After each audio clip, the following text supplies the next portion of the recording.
NTV, turning on your world.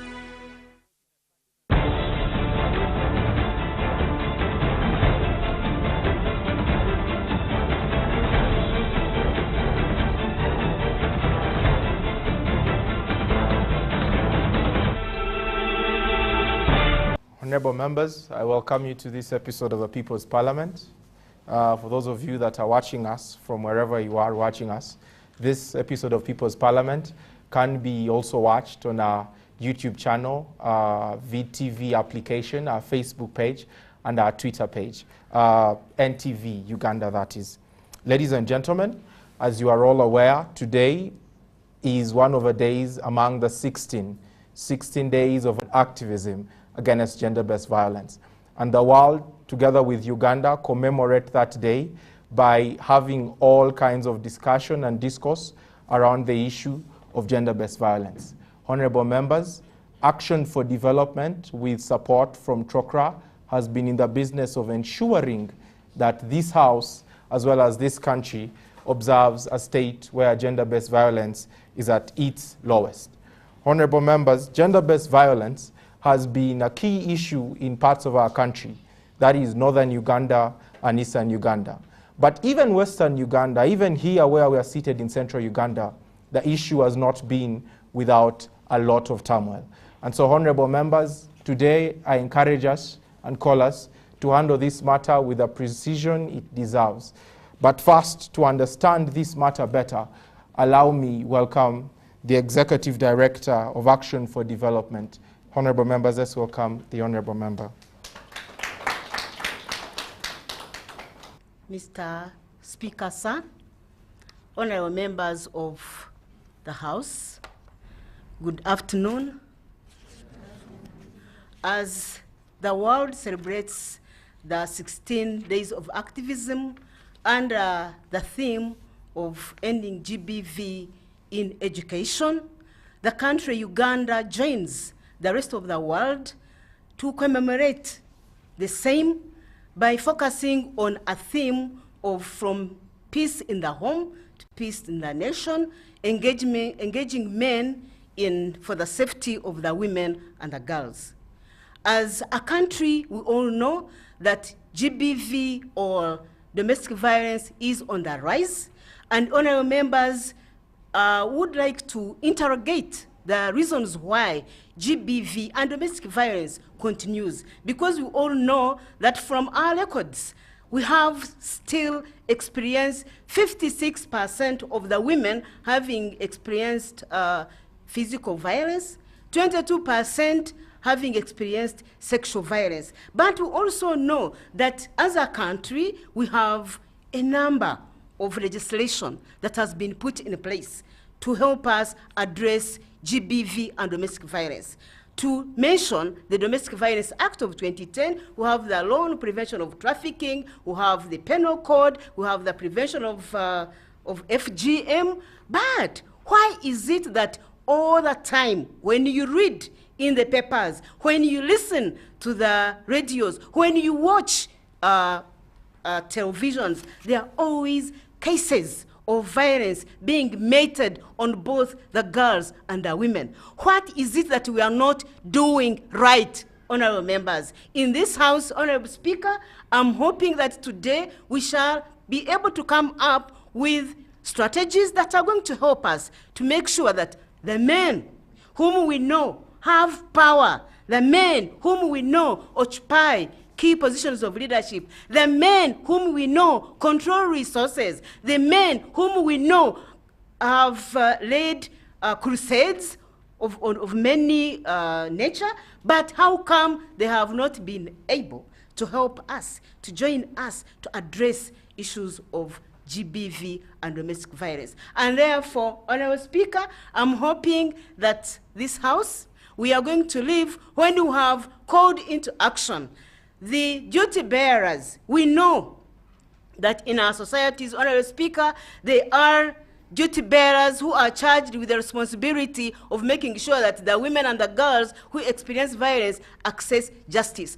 What is it that they are not doing right? Let's revisit the mandate of the police. Let's revisit the mandate of the cultural leaders, the religious leaders. What about the other prosecutors? I hear they have been on strike.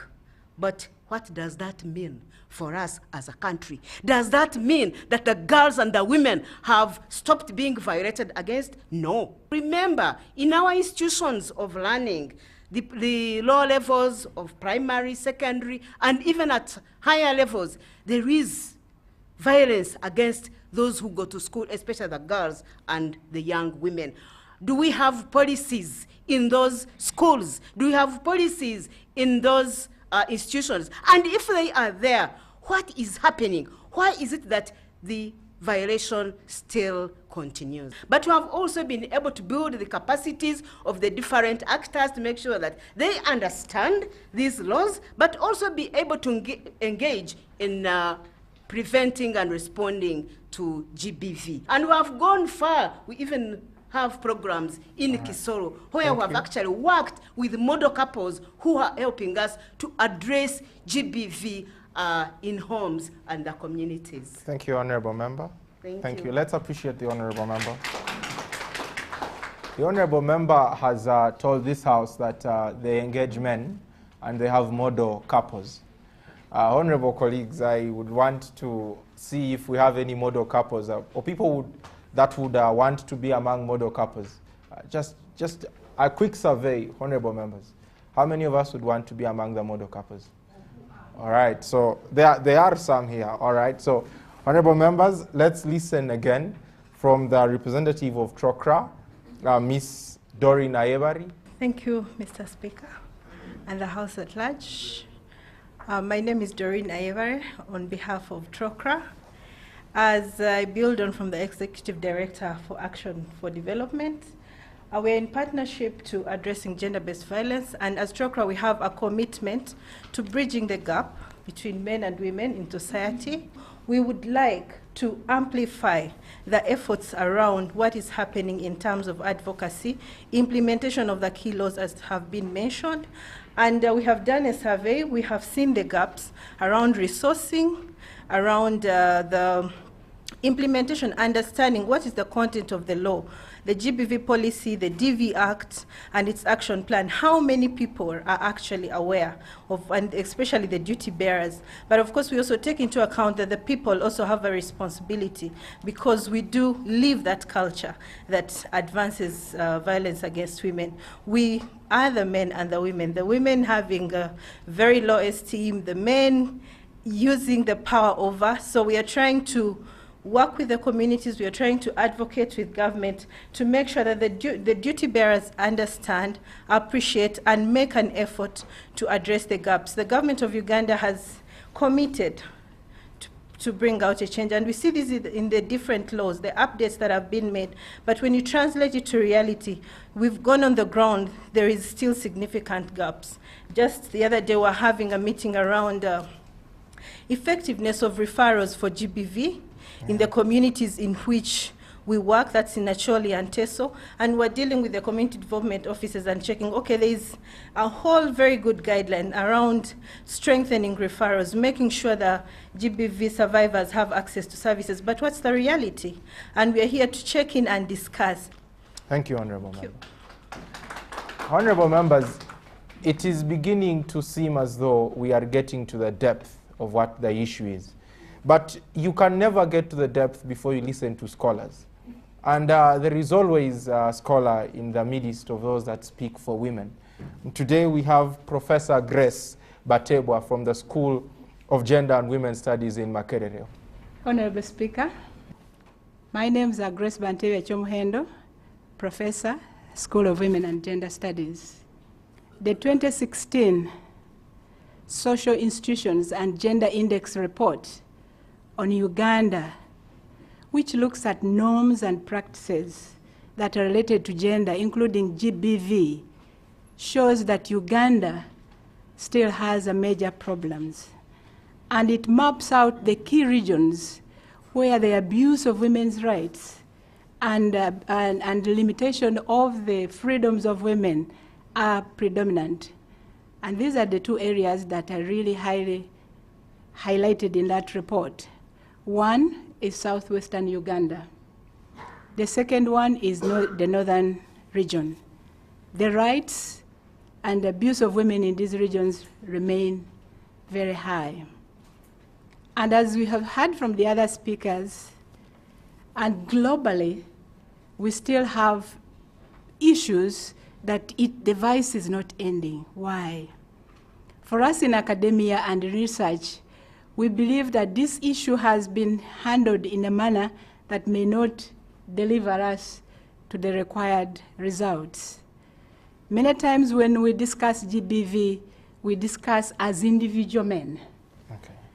From the research we know that there is a structure, there is a pattern of how the power, especially of men, is dispensed. You know, the way of effecting or even translating their power, GBV is one of those. It is institutionalized. It's a pattern that men have a reference group they have to refer to, the proper men. This is how they behave. And so GBV and abuse of women has been internalized. And so when it happens, it's individual women and individual men. And yet, it is a pattern. Honorable it is an Member, institution. The idea that gender-based violence is institutionalized, is it coming from the fact that our society has a culture that makes men a menace? It's a culture that actually begins right from the gender, the gender inequalities. Okay. That have been described, who are the women, what they are entitled to, how they control their bodies, and who, what they have access, and how their positions, and how they should behave. So it has deep roots in our cultural definitions of women and men. And so this GBV is one form of entitlement. Number of times when the studies we talk to the abusers, they have this sense of entitlement, which actually makes the abused people feel ashamed. And the silence around this area is so big that we just hear a few cases because it is internalized. And some people, even in this report, it shows that even some women, thought it was in order. How are we going to deal with the issue of those women who celebrate the presence of gender-based violence? Honorable Speaker, they don't celebrate. Okay.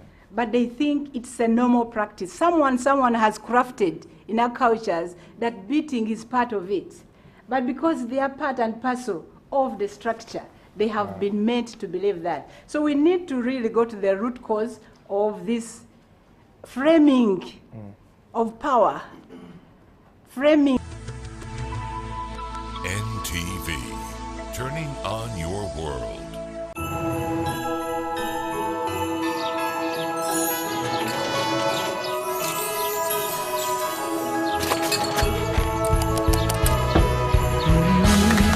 Feels good in my heart, in my soul, and you're here right beside me. I will never want this day to end. No one can stop me when I taste the feeling.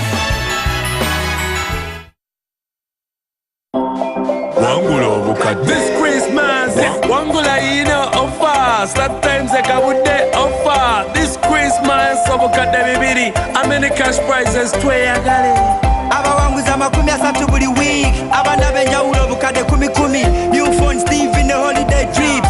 Pichi motorbike chali oli ku cheat. To enter the draw, buy a select dish for an amazing offer of 80,000 shillings plus 48,000 shillings subscription, or pay 2 months Nova Bouquet or 1 month Smart or Super Bouquet. Star Times. Enjoy digital life. Fanta tastes so delicious and so good, selling it is easy. Watch this. Hashtag, we're taking over. Don't stop, come alive. Come alive, y'all. Hi, are you the new team marketing director? Yeah, I'm Alex. Hey guys. Hey Dad. How are we doing with that new commercial show that Fanta is omnisensorial? Omni what? Meaning Fanta awakens all your senses? What about a guy who picks up a Fanta and then all of his senses get huge? He can hear the bubbles. See the orange colors. There he is. I love this idea. That makes no sense. Enjoy the great taste of Fanta, now in a new look. Did You Know is brought to you by National Drug Authority. We're all different and react to medicine differently. Discuss with your doctor about the possible side effects and allergies. Notify the National Drug Authority when you experience any side effects. And call us toll free on 0800 101 999 or WhatsApp 0791 415 555. Did You Know was brought to you by National Drug Authority.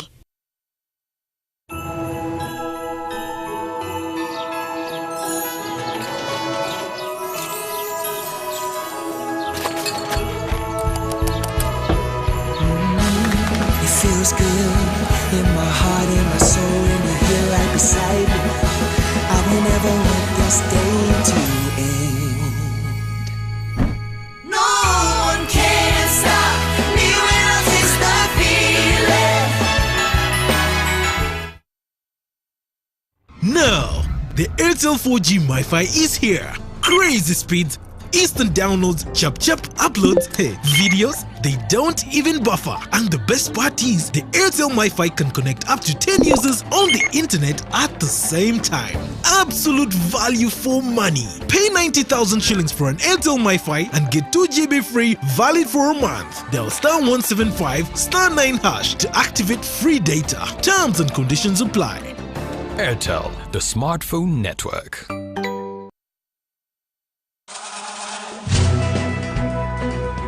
Ethnic Tinderbox, Police Council Teso Heritage Day as ethnic craft flares, and a man who was shot in the head later dies.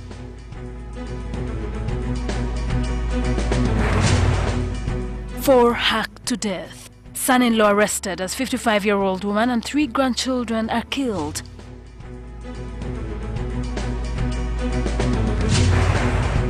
Also coming up, doctors have offered a repose to President Museveni's warning to civil servants over strikes.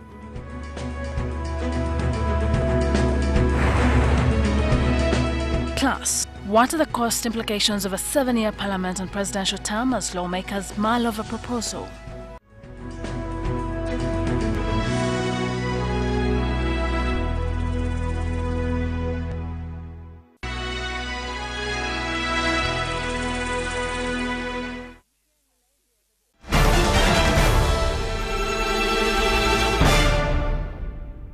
Welcome back. This is People's Parliament and we're talking gender-based violence.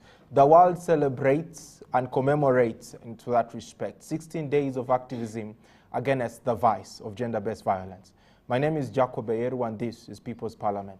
Honorable members, we were talking deeply about this matter and we've heard from an expert as well as a scholar. The salient issue is that we have a problem when it comes to one, reporting of matters concerning gender-based violence, but also response of those to whom it is reported. Now I would like to engage honorable members. With your permission, one of our members that has traveled all the way from Kitgum, Child and Family Protection Unit. Good afternoon, Speaker. Good afternoon, members. Yes, I'm AIP Adonkare Margaret from Kitgum Police Station. We are mandated to investigate cases of gender-based violence, and if in case you weigh out if the GBV is strength or physically this person has been beaten thoroughly well, badly off, you are to issue PF3 and this person gets medical attention. That is on physical violence. And in case of sexual violence, we also issue PF3 appendix so that this person gets... Honorable member, to guide this house, what is PF3? Police Form 3. Police Form 3. Yeah, which you get from the police, and we escort you to the medical personnel to examine the injuries which was caused on you. we compile a file, record statement from any witness who has been around because the witnesses of this gender-based violence are the children, or probably if they are only two, the law allows me to take on a two statement, that is for the husband who is the perpetrator and the victim who has been assaulted. This file can still be sanctioned and this person is taken before court and charged according to the Domestic Violence Act 2010. Honorable Member, the professor from Makerere told this House that there are women in some societies that consider it normal. How does the police deal with such a matter? Because you've said you record statements from the husband, the wife, and the children. What if they are not even legally married? It doesn't matter so long as somebody has been beaten. If a neighbor comes and reports, we have to carry out investigation, and that person will also help us to be a witness in what is happening within that family. I'd like to invite the gentleman from the Child and Family Protection Unit of Police. Thank you, Mr. Speaker and honorable members. I'm called Sergeant Ojar Richard from Omoro District. Okay, I'm working in Child and Family as a man. You may wonder why a man in Child and Family. Just simply because of gender balance. In Uganda, we have very good laws, but to put these laws into practice is not easy. Because you can make a case, case is reported, you compile a file, you take to the state, Anthony, the file is sanctioned, you arrest the man, take him to court, he's remanded. But back at home, the woman is in fire. The relatives, the brothers, go and bring back our son. If not, pack up your things and you go away. You see, it backfires on her. So the good laws, again, still cannot help the woman, the poor woman. So she has to go back to court and release the man. It always happens. Even to some people who knows the law, the women now know, they know their rights. So you can see they work with the police. We try very hard to enforce the law, but things cannot go on well. Now, who is to help us make this law become very strong? Not only that, even giving witnesses, the relatives, they don't accept. Honorable Member, you have brought up very serious issues. The war ended over 10 years ago, Honorable Member. Why are men still very violent to their wives? Of course, I've told you it is because of power imbalance. Culturally, we the men, we are the one, the super, we are the power, we are above. All right, thank you, honorable member. Thank you so much. Let's appreciate. Honorable members, we need to please, honorable. Honorable Speaker, yeah, thank you for allowing me. I would like to ask the honorable. Research has shown that most women who have been violated and abused, especially sexual violence, they do not want to report to police. When they report to police, they are asked, how did it happen? And they are told to settle matter out of the police and go home and discuss with the abusers. Do you encounter such cases, or do you have provision in police to do that? It is true, that one is there. You know, culturally, with us the Africans, a woman is ever ready. Eh? A woman is supposed to be ever ready. Sexually. Okay. Yes, that is what we believe. Honorable Member, thank you so much. My name is Omongini James from Proceed, Katapi. Honorable Member. Women are the perpetrators of GBV. Why? Because women of these days of .com seem to be big-headed. When a man tells a woman something, a woman might refuse to accept, then forcing some of men to beat their women. This house will not tolerate hearsay, and we need to have which community is behaving like this, so we can know where to address this problem. You know, for us, we are going to sensitize the community in the villages. Some people who get in the drinking joints. Is this TESO? Yes. Okay. Yes, TESO. All right. Thank you, Honorable Member. Yes. Honorable Speaker, thank you. I'm Chiza Aaron. I hail from Tongama District. The GBV Act of 2010 is one of the avenues for obtaining effective remedy in case you have faced violence and torture. But I also want to comment on what the Speaker said about 10 years after the war. I think a war is so traumatizing that it doesn't end after the 10 years. It remains long. Right now, we are still enduring the consequences of colonialism. The final issue is about the social context. You see, these laws, they are not effective because they are a reflection of a very complicated social setting. Weak people, vulnerable people are not very ideal for enforcing these types of laws. You realize that people who are poor are the most violated.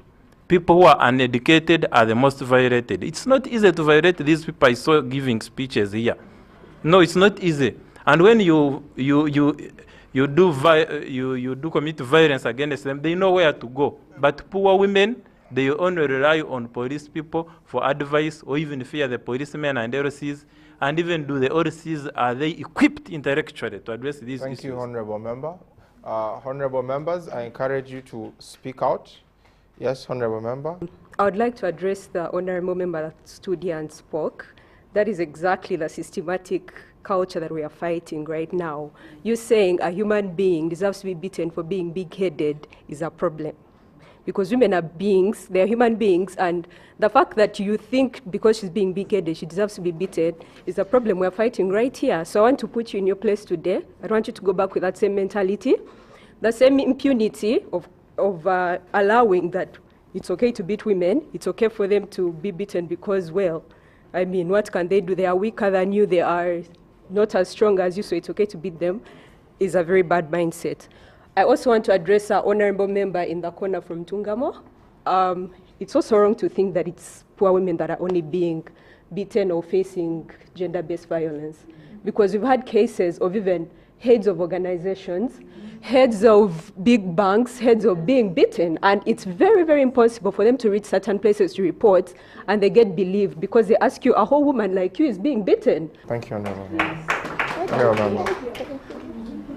Thank you, Honorable Speaker. First of all, if we engage men to form groups and discuss issues and find solutions of curbing down these issues of gender-based violence, then they will be part of us, and then they will be the ones to inculcate issues of gender-based violence to the children as they grow up. So if a child, right away from the beginning at a household level, they're able to understand issues of gender-based violence, then we shall be able to have responsible citizens in our country.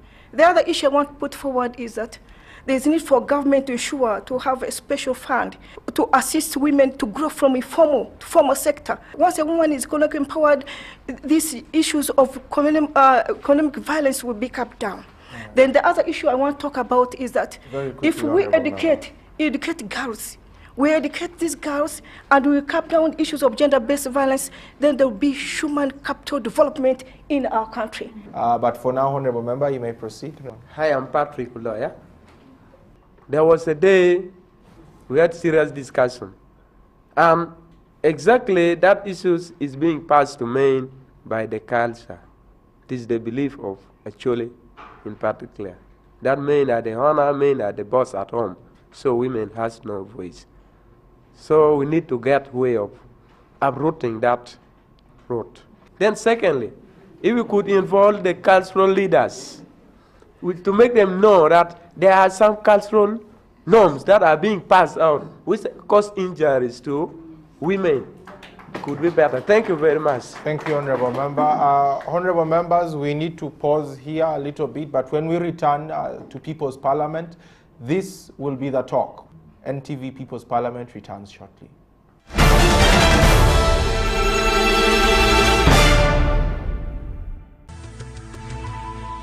NTV, turning on your world.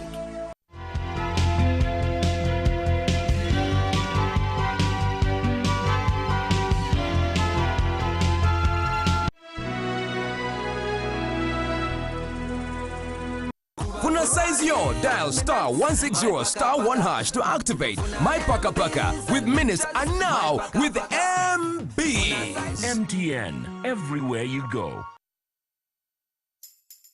Christmas is here. Christmas comes early. Win a home and more. more. Take a home loan between 1st August 2017 and 31st January 2018, and you will be entered into the grand draw where you stand a chance to win yourself a home in Nigeria. You will also stand a chance to win household goods like refrigerators, microwaves, home theaters, sofa sets, TVs, and more. And remember, with Housing Finance Bank, you can now get yourself up to 100% financing on your mortgage. With homes going for as low as 47 million Uganda shillings, it is now very easy to own a home. Terms and conditions apply. Housing Finance Bank. We make it easy. Housing Finance Bank is regulated by the Bank of Uganda.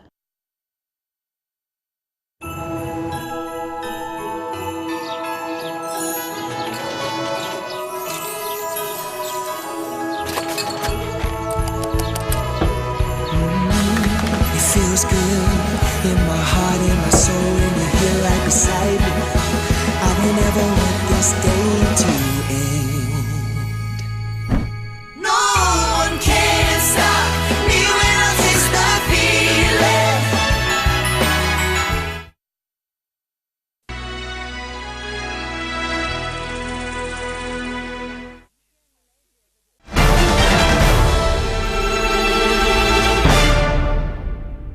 Welcome back to People's Parliament. My name is Jacob Beyeru, sitting in for your regular speaker, Agnes Nandutu.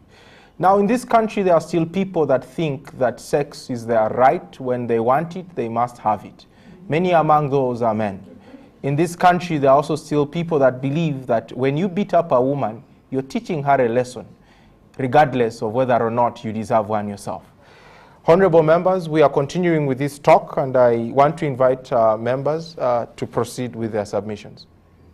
Thank you so much, Speaker. Honorable members of Parliament and our viewers today, before I joined the civil sector, I was a health worker, and I want to paint to you the real picture of gender-based violence in a district where I was monitoring the health services, Wujiri district. Here I was monitoring whether children had received their polio shots and whether our health workers had gone ahead and immunized the door-to-door polio campaigns. But then I found a woman who had told me that her child had missed a shot, a polio shot, because she had been locked up in a house with her child, and her husband was beating her up. This woman was the sole breadwinner of the family. She could provide the man with the 1,000 to drink beer, provide food, both breakfast, lunch, and supper from her hard-earned sweat. This lady had followed all the legal processes that she could extend to or go to. And here I was being told by the cow that, you know what, it's a cultural practice, it's okay for women to be beaten. Let's sit in a community meeting and see how this woman can tolerate. Honorable member, are you telling this house that they advised the woman to tolerate her beating? Exactly, in that meeting, back in 2015. Thank you, honorable member. But I would like to conclude with honorable member, conclude very quickly. Yes. I would like to say that trauma, that gender-based violence brings trauma not only to the woman, but to the children. And it has consequences as these children grow up. The kind of men and women that we have in our society, our employees, our legislatures that are present today. And to fight this violence, we should start off by appreciating our culture and saying that culture is dynamic. Let it evolve to accommodate the new interests of the woman today. Thank you, honorable member. Thank you so much. Thank you, honorable member. Honorable member, you may proceed. Honorable members of this House, I'm Sito Tony Collins from White Ribbon Foundation. We should not look at gender as women. It also happens to men. I stand here, Honorable Speaker, as a victim. I've been a victim of violence, domestic violence. And I'm acting with experience. I know what I'm talking about. I know what it means to be abused. And I would not stand any man abusing his woman. I would like to draw attention to every creature called a man. Please, if you only looked at this woman as your mother, I believe it will bring about a change in our society. I would like to tell you that if all of us, especially men, because we are the most perpetrators I've been violated as a man, but I do not see any reason why I should abuse my woman. I do not care what she has done. There are enough reasons for you to respect her, because there are things that women do that we cannot do as men.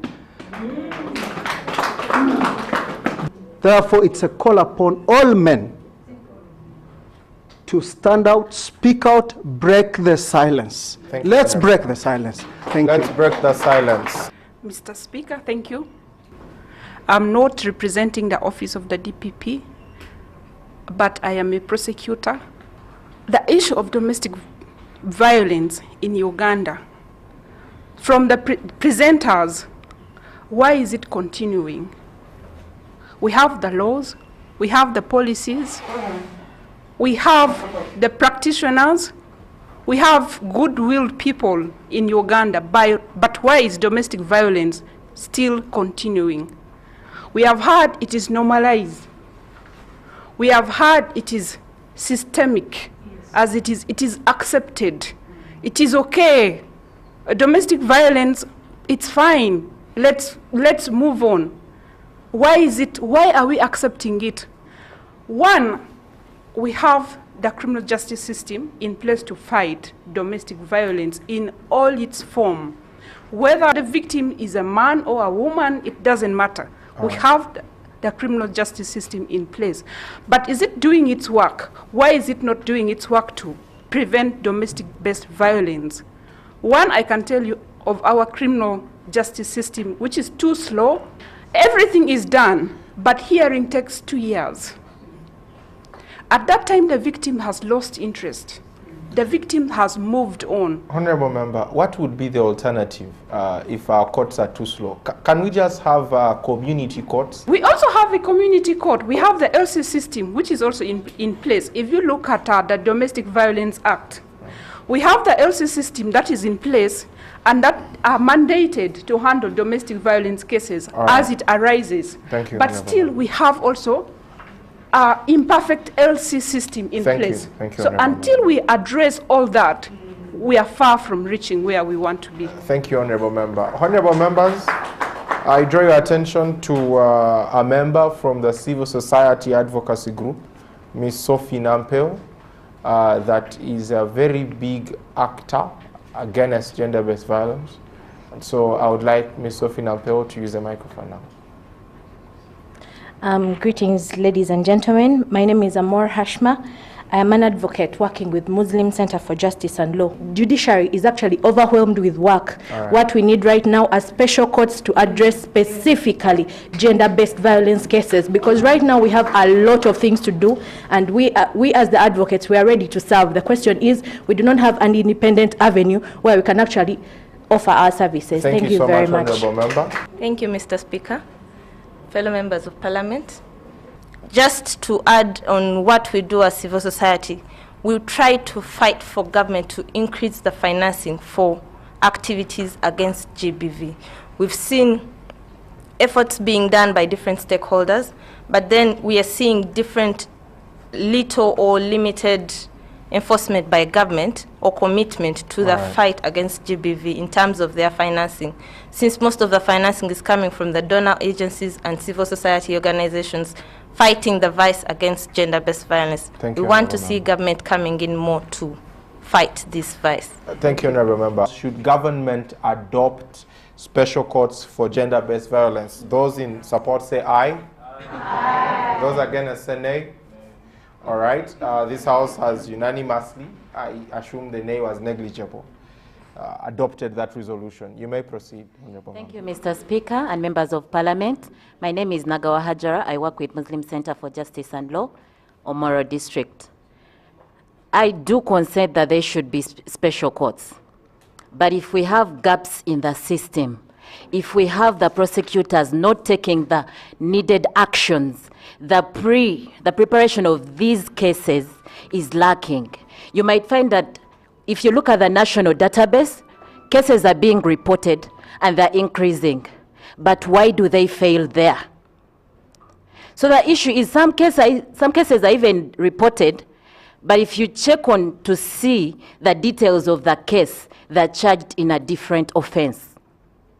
It can't be a gender-based violence or a domestic relation that has to be charged in the DV Act, and then you find it's charged as an assault case. So you don't see the impact of it. If we have the police, I don't know whether they do refresher trainings. If they have those refresher trainings and they train them on what they're supposed to do as police, what's the mandate of a health worker? If you're given a form to fill, assess this person who is a victim, what precautions are you supposed to take? I think even when we have the courts in place, but the system is lacking, we have the gaps in the system, then there is nothing that can be done. Thank you so Thank much. you. Honorable members, part of that system is what we have been talking about, to be culture. And we have said that this House should address itself to the role played by cultural leaders. These should be champions of ending gender-based violence because it's largely a cultural problem. Honorable member, you may proceed. Thank you.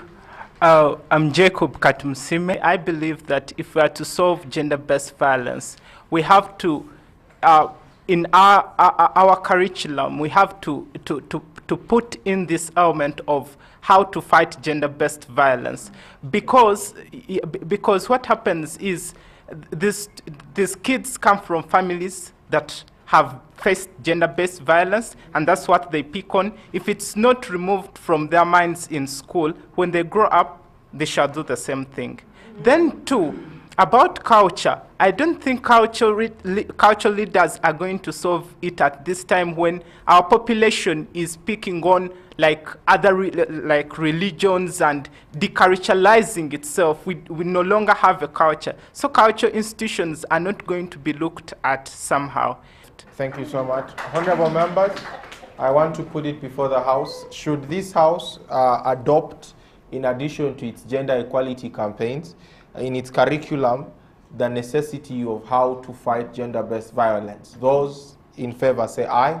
Aye. Those against say nay. All right, so the ayes have it.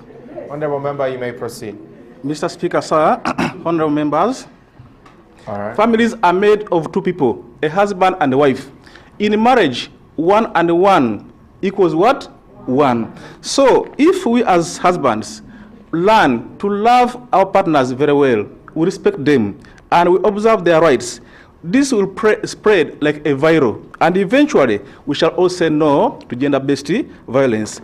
And for teachers, there is no crime that a teacher can ever commit which is worse than abusing the rights of the learners, particularly and especially sexual violence. Thank you. Thank you so much, honorable member. My name is Aisha, and I'm from FICA Africa Foundation.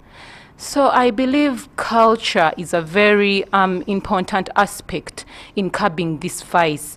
It's a contemporary social problem, and culture is one of the tools we need to curb this vice. Honorable member, you may proceed. As I invite the representative of the Muslim Center for Justice and Law, Madam Hajara. Thank you very much, Mr. Speaker and honorable members. My name is Martin Saviti Ravurwa from Church of Uganda. But for us as a church, we believe that God created both women and men in his image. So any attack on a woman or anybody is an attack on the image of God. And as a church, we do not condone that. And a church can also play, or religion can play a very big role in ending gender-based violence. For example, we are already engaging the Mothers Union. They are forming and putting in place a gender champion at every church to make sure that that gender champion mobilizes the community to sensitize them about the issues of gender. Thank you, Honorable Member. Honorable members, religion has been brought up as a key issue, and we think that the Muslim Center for Justice and Law works a lot with religion. So, Honorable Member, you may proceed and tell us how exactly that can be feasible with the law itself. Yes, thank you, Honorable Speaker, and the honorable members of the People's Parliament. I'm Abdul Nasser Magezi. Please, can we have morals being imparted into our children to grow up? Because these children, if they see you beating up a father, if they see you beating up a mother, they'll grow up thinking that it is normal. So if we prevent this before they come to that age, I think we'll be having a very wonderful family. And the Islamic perspective. Thank you so much. Thank you so much, Mr. Speaker. Honored to be in front of the House at large. I'm Evelyn Chigongo, Executive Director, Change a Girl Uganda from PG. We need to very much be careful about the family institution, because in the first place, it is where the people come from. Where I grew up from is what I am. Like the gentleman here said, the family is made up in the first place of a mother and a father. What you teach your children is what they grow up knowing. I'm thinking society and families are so much crucial to end gender-based violence. Thank you. Thank you, Honorable Member. Honorable, proceed very quickly. Women need to feel safe in our country. And so, Honorable Members, we will now listen to the Executive Director who started us off with actions for development of our country. I'm glad that this is coming to a conclusion, and members of Parliament, here are our recommendations or resolutions that have emanated from our discussions. We have all agreed that gender-based violence erodes the woman and the girl's dignity. It's a violation of their rights. We have also agreed that we need to break the silence. That some of us, majority of the women and the girls, suffer in silence. And therefore, if they do not come out to speak about the violence they are experiencing, how will they access the justice? We need men action groups. The men action groups can be those composed of the cultural, all clan leaders or traditional leaders. We have those that can be formed by the Marwa groups, the boda riders, the teachers. These have interactions with the women, with the girls, and the children in their homes and in their communities. We have, Honorable Speaker, recognized the importance of parenting. Parenting is very key because this is where we get socialized. This is where we learn what to do, that we learn what we become in future. And therefore, sessions with parents, sessions with community members, Honorable Speaker, is very, very key, because we shall be letting them know the importance of protecting the women and the girls and the children in their communities. Honorable Speaker, the importance of research cannot be underestimated. We need to critically look at the deep root causes of violence or GBV for us to be able to come up with actions that will help us to address the vice. Honorable members, this sitting has come to a deserving conclusion that most importantly is the change of stereotypes. And changing the stereotypes of any society, the professors from Makerere will tell you that you need to use the top leadership of that society to influence it. I can agree no more than that, that, ladies and gentlemen, we need as a country to address this vice. And NTV People's Parliament joins in that voice to call upon all of you actors, whether or not you drink marwa in one joint, you need to use that opportunity to preach against gender-based violence. Grounding the issue is the start of addressing it. Ladies and gentlemen, let's welcome together the people that will fight gender-based violence in your homes, in your communities, and in your organizations. For those of you that have been watching us, this has been NTV People's Parliament. The reason why the mood is somber is because the issue was one that affects all of us. You can watch this episode again on VidTV, but you can also use our social media platforms on Facebook as well as Twitter. YouTube has a channel for us as well. My name has been Jacob Eyeru and will always remain so, sitting in for Agnes Nandutu. Thank you.